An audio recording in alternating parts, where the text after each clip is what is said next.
Oh, I didn't see any countdown buttons then. Good afternoon and welcome, or good morning, to another Costa Women Hangout with me, Fiona Catchpole. I've just been busily recording some other stuff as well, which will be coming out very, very soon. But today I'm going to be speaking to a lady who as normal, I don't like to ask any questions beforehand. So it's as much of a surprise to me as it is to you. And she's on the other camera and her name is Danielle Gardner. Good afternoon, Danielle. Hello, Fiona. Great to be here. Thank you. How are you doing? I'm going pretty well. Yep. Just had a busy kind of day with clients via Skype and things, and now having a little rest. So, yeah. And whereabouts in Spain are you? In a little village called San Hilary Sacam, which is up in the mountains, sort of southwest of Girona. Or Girona. Yeah. I think it's one of the Spanish places that sounds more Italian than Spanish, don't you think?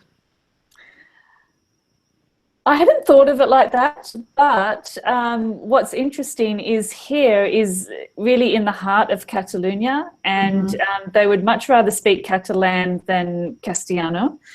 And to me, Catalan, I hear bits of Italian in Catalan. Good then. Along with a lot of French, I must add. It's more, there's certainly more French in there than Italian, but it's a really interesting language because I guess because of its positioning, it's kind of got a little bit of the three Latin languages. Cool. Or four, depends how you count them. Does that make it a challenge, learning Spanish up in that neck of the woods? Yes. Yes, I was happy to come up here to, in the hills. I'm like, yeah, let's spend 12 months here. I'll, improve my Castellano Spanish. And no, they would much rather talk English. Oh, that's really interesting. It's almost like, no, that's not quite good enough. You need to speak Catalan. Right? Some of them were a little bit like that initially, but yeah, it's a lovely place. The people are actually very lovely. And because I've learned a little bit of French, and I watch for the patterns in language, I think I maybe should have been what do you call it, a linguist? Linguist. Yeah. Linguist. It's really interesting what is shared, what is different, and it's like, oh, yeah, I know that word from French. Very good. I'll just change the ending a little bit and there we go. We've got Catalan. So. Yeah, if you can monitor things like that, you can just about. And because sometimes I have some hearing difficulties, I think you find also a lilt and the body language that goes with the expression. Because I found I can understand like Dutch or other languages that I don't actually speak, because you can get used to what's happening and how it's going. The gist of it. Yeah. So tell me, one of the first questions I always like to ask ladies on a Costa Women Hangout is, how did you find out about Costa Women? Oh, okay. So what happened? I joined a meetup called, what was it called? The Grub Club, I think it's called, in Girona. And one of the ladies there that I was speaking to, actually two of them, knew about Costa Women. And they sent me a link, and then it kind of went from there. Okay, cool. And do you get to link up with many Costa Women ladies in person up there, or do we have a meetup group up there? We do now, because I started one. Cool. Because I knew that I wasn't going to get myself to Barcelona frequently, if at all. So, I spoke to the head lady, and we talked about the possibility of starting something up here, and before you know it, it was all set up, meetup group, Facebook group, and we had our first gathering, I think it was last week, maybe the week before, and we've got another one coming up in a week or so. So yeah. Cool. And the expansion of Costa Women in the last 12 months particularly has been huge. So, and I often say, and I don't know how we're going to master plan it, but one day we need to do a Costa Women on tour. So so that we can all eventually meet each other. Now, tell me a little bit about Danielle. What do you do as Danielle? What's your profession?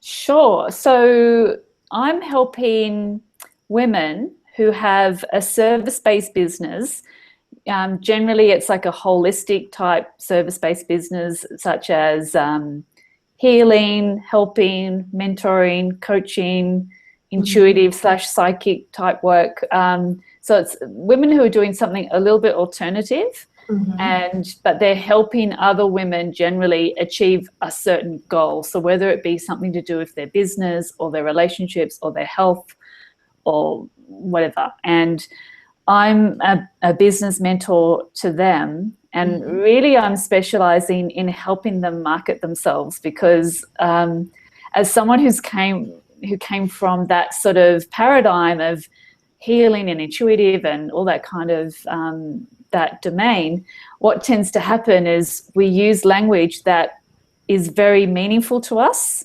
but is not meaningful to maybe the people who we're trying to attract to help, you know. Right. So I help them really ground their message down so that the average person on the street can understand what on earth they're trying to say and what the benefit is of what they do. So I suppose I never now you say it out loud, you go, right, yeah. When you're talking with your clients in a professional capacity in massage or healing, you're saying one thing, but then when you're trying to get business, you need to be saying something else. Yeah, and what I find is that each of us individually tend to have maybe a lingo that we learnt from the modality that we learnt, and that sort of circle, and it can be just very airy-fairy, you know. It can be very hard for that person who maybe wants to get their wallet out to go, oh, what is she offering? It sounds really interesting, but, you know, not quite getting the benefit. So if it's not really grounded, it ends up being one of those, yeah, I'd like to get one of those soul reading things one day, or whatever it is that person's got, you know. Right. So it's a lot of fun helping them bring it down to earth and make it very clear, you know, and then they get more clients. So cool. I love it. That's really good. That's really good. And how long have you been over here in Spain then? Because I can detect that your accent is not Spanish and it's not really English either. So where Yeah. So let's see. I think it was 18 months ago. About 18 months ago now, that my husband and I left Australia on a one-way ticket to basically go and pursue our dream of going and living in France for 6 months. Okay. And we had already, in 2012, we'd already lived in Spain for 6 months and we loved it. And that was really, for me, I was like, I definitely want to come back. And at the time I was an employee and, you know, I'd taken 6 months leave without pay from my job. And I'm like, I've got to do something here so that when we come back, because my husband was already working online, so it didn't really matter where he was. I'm like, no, I want to do something like that where, you know, I'm location independent. I don't have to, you know, I can go and live anywhere. And so then that's basically what I did. I, you know, left my job then for 3 years, have gradually built this business up. And yeah, so we sort of, we were based in the UK initially. We did go and live in France and it was amazing, and I love France very much. It holds a very special place in my heart. But ultimately where we were living just got very cold. The whole village shut down.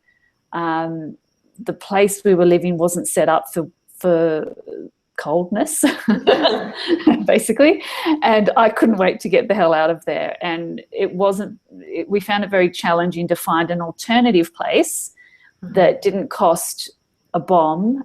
And actually the main thing is that around the area where we're looking, that the owners of these holiday rentals or furnished rentals, they just weren't even interested. So my husband had a little apartment, or his family did, on the Costa Brava in northern Spain. So we went there for a bit, and then we started looking for a place. And yeah, we found this beautiful place up in the mountains here for a really great price, fully furnished. We really only had to bring our suitcases, like all the linen and everything. So very good find. Cool. So you're what is now called these days, or I believe the phrase has been out there, well, like, is it a digital nomad? Yes. So probably the name digital nomad and location independent go hand in hand a bit. I think there's a third term, but I can't think of what it is. Yeah, but very much so. So everything's all good if there's good internet. Right. So and because you're online based, I suppose the challenges of setting up a business are slightly different for you. But given that you have relocated now a couple of times, what top tips would you give to somebody who was following in your footsteps, and what's been the biggest challenge? I don't know if there's been any particular challenge apart from getting internet on here in this particular place. That was a really big challenge. Oh no, that's if you've managed to do that, that's a really big thumbs up, because we all have that experience in Spain at some point. Yeah, so in terms of that, we were like with the owner, oh, so, you know, we can get internet here. Oh, yeah, you know, like, made that was so easy. It took like 6 weeks or something, and there was a few little hiccups. But apart from that, I mean, the reason that I'm here and even in Europe is to really absorb and immerse myself in the cultural side of things. So in terms of learning the language, which I do think is important. In fact, in a lot of cases, we don't want to go where there's English speakers. We're not super keen on hanging out with expats in many ways, although it is nice to do that as well. But in terms of learning the language, I don't tend to go well with classes, like sit-down classes. I find them a bit boring. What I love to do is if I'm going to the hairdresser or going out shopping for the day, or I kind of think about, well, what might I need to say? Yeah. And then I will, you know, write down some phrases, and then I might go to Google Translate, maybe not the best source, but and then, you know, listen to how it's meant to say and that kind of thing. So I've found getting out and about on my own has been really, really, really productive, because my husband actually speaks Spanish or Castellano. So if I'm out with him, you know, I don't tend to make a lot of progress in my own, you know, kind of steam. Yeah. Okay. So that would be my tips. Cool. So if we wanted to speak to Danielle and in her professional capacity as a mentor, how would we get in contact with you? My website, which I'm sure you'll put a link somewhere so people get the spelling, but it's Dani, D-A-N-I, Gardner.com. And I also have a Facebook page, and I'm on LinkedIn as well. Cool. So we'll check out all the details. Do you have any particular project or anything like that you're working on at the moment within the framework, or is it really just building up more clients to mentoring people? Yeah, well, something that I guess if anyone watching resonates with this sort of idea, like, well, I'm actually providing something alternative or holistic or of some sort of spiritual nature, something they might be interested in is I have what's called the Lightworkers Business Academy. And it's basically a monthly mentoring program in a group scenario.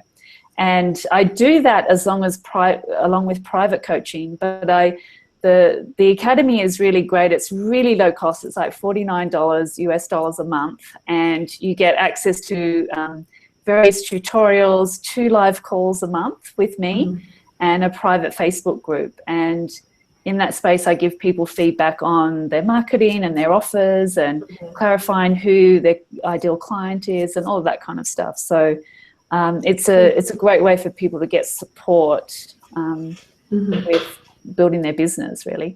So, that's great. Okay, that's really cool. So we put all the links underneath the video for that. And then your next meeting with Costa Women up that way is, when did you say, next week? Yes. It mustn't be this week, because today, so I think it's next Monday. Yeah. So I think what's today? Must be the 14th, I think, on the Monday. It's 8th today, so I think, is it the 14th? Because it's today. Yeah. All right then. Well, listen, thank you very much for giving up your time today to shed a little bit of insight into Danielle and the Costa Women Network up there. And we look forward to speaking to you again soon. Excellent. Bye for now. Okay, bye.